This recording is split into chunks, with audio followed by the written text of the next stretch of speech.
Hey y'all, I'm Carolina Tony. Today the road brings me to Vicksburg, Mississippi, and I am here at the site of where the Confederates protected the Mississippi River to keep the federal troops from gaining a stronghold on the South. And I am going to take you with me and show you some interesting things and places, but right after this station identification.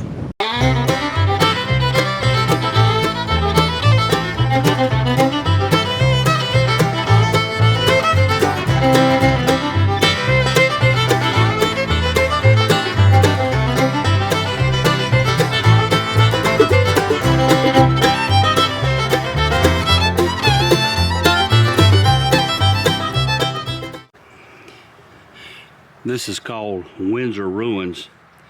Smith Coffee Daniel II was a successful cotton planter. He completed construction of Windsor in 1861. He owned 21,000 acres of land in Louisiana and Mississippi. And he died April 1861, only 2 weeks after completing the mansion. His wife and children continued to live here, but they suffered the loss of much of the family and their holdings during the Civil War.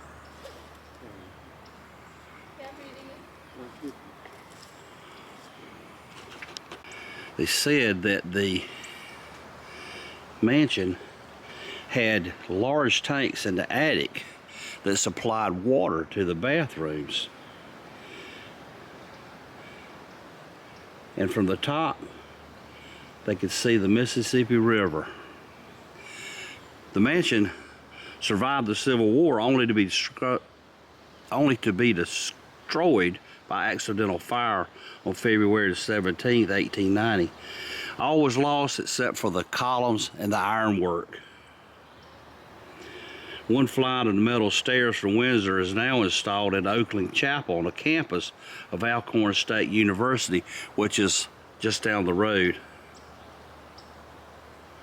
And all of the Daniel's family photographs and drawings of the mansion were lost in the fire. In 1991, historians discovered a drawing of Windsor sketched in 1863 by a Union soldier in Ulysses S. Grant's army. And this is what Windsor looked like according to the Union soldier's drawing sketched in 1863. The descendants of the Daniel family donated the Windsor ruins to the state of Mississippi in 1974.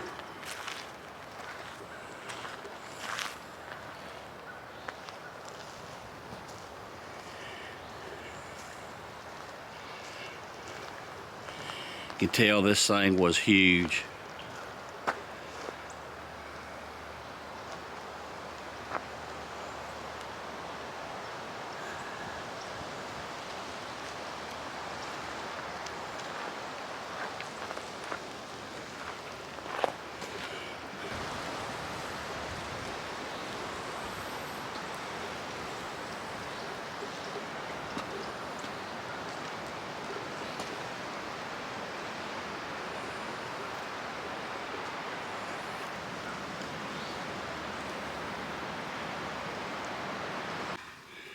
Okay, this is a model of the Windsor plantation home.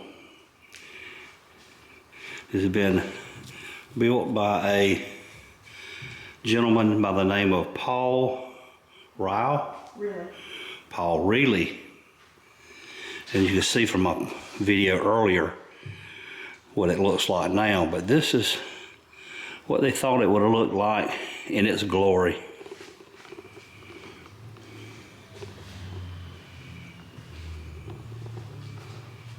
There's Rhett Butler, Scarlet O'Hara on the front porch.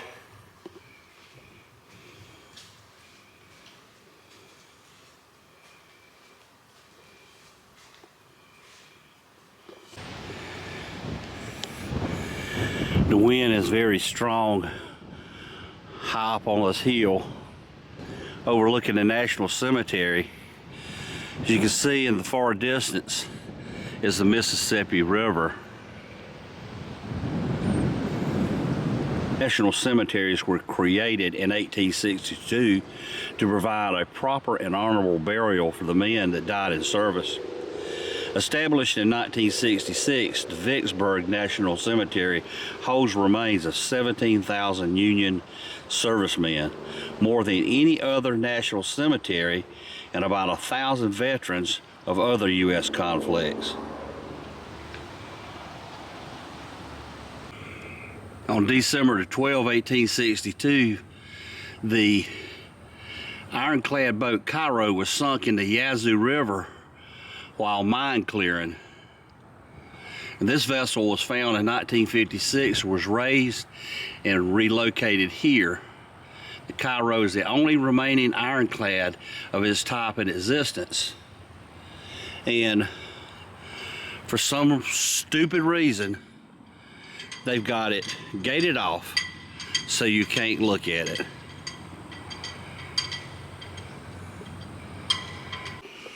And here is a model of the USS Cairo.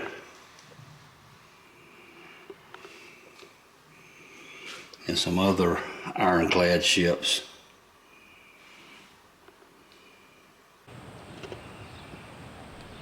I'd like to apologize. In this video, the wind noise is really bad. On the day that I filmed in Vicksburg, the wind was unreal. And even with my windscreen on, it was still pretty bad. But thank you for watching me, and there's some good stuff coming up, so stay with me.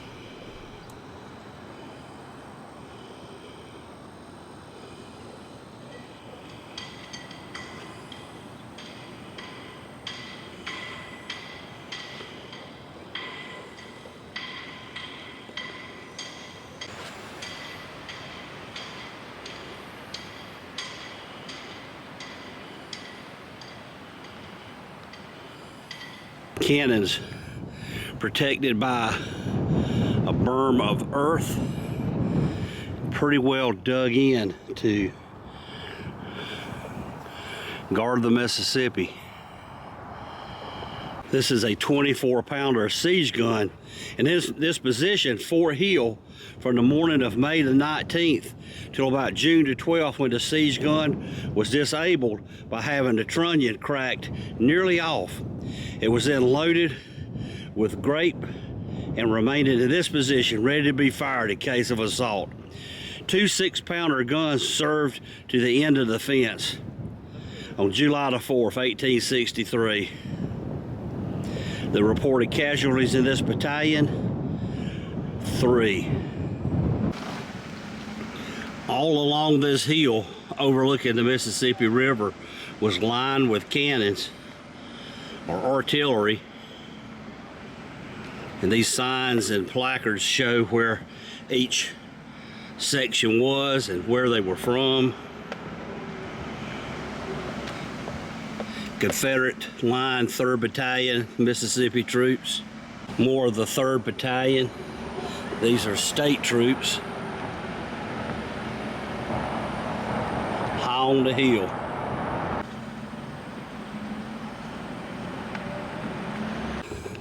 The Confederate Lowe's, Missouri Battery. One section under Sergeant William A. Fisher served on 1 6-pounder gun in this lunette from about May the 23rd to the end of the defense on July 1863. Casualties in battery during the campaign defense: 4 killed, 4 wounded, 5 captured, and John McCartney killed June the 2nd.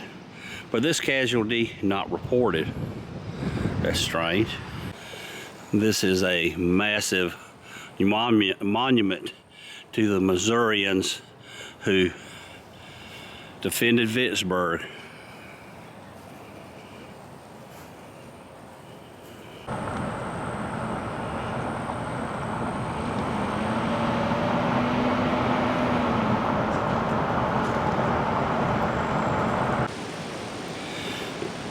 This is a massive statue of Brigadier General Lloyd Tillman, Confederate States of America, commanding the 1st Brigade of Lawrence Division, killed May 16th, 1865, near the close of the Battle of Champions Hill, Mississippi.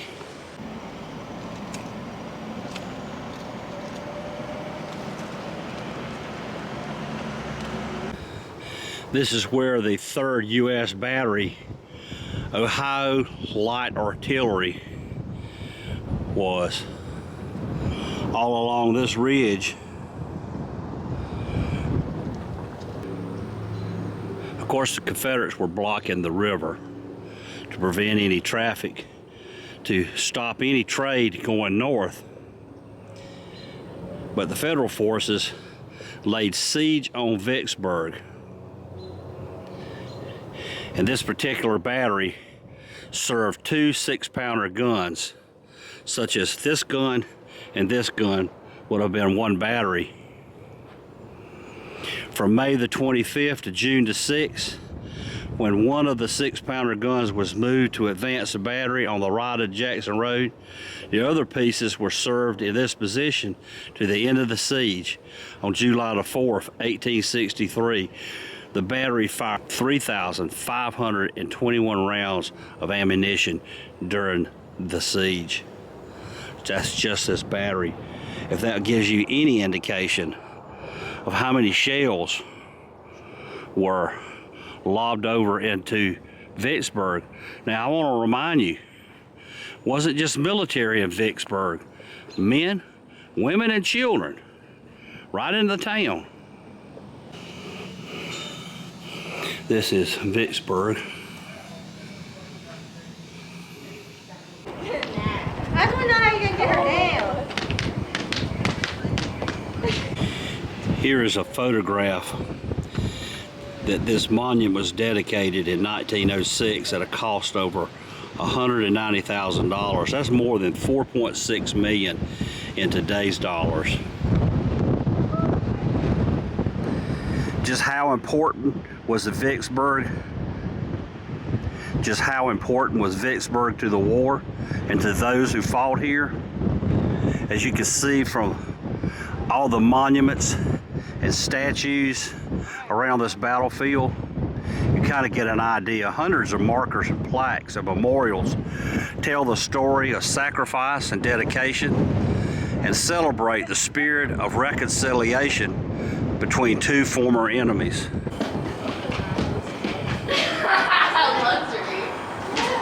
Must be nice here. Wow.